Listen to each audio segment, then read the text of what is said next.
তারা তো অনেক ক্ষমতার বলে বলিয়ান ছিল। তারা অকাতরে গুলি করে ছাত্র জনতার জীবন নিয়েছে।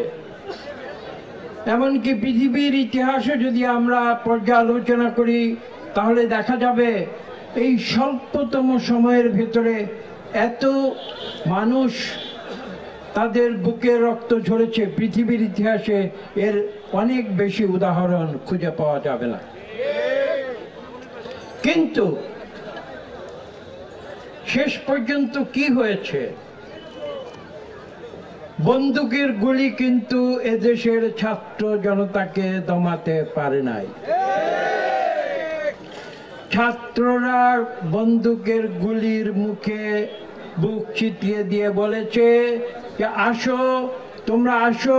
আবু সাইদ বলেছে যে তোমরা আসো, আমাকে গুলি করো, দেখি কত গুলি তোমরা করতে পারো, কিন্তু আমাকে হারাতে পারবে না।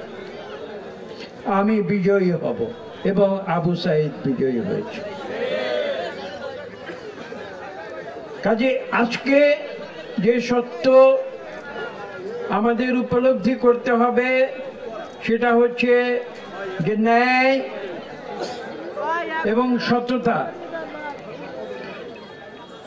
এই দুটি ব্যতিরেকে পৃথিবীর কোনো দেশ উচ্চতে উঠতে পারে না।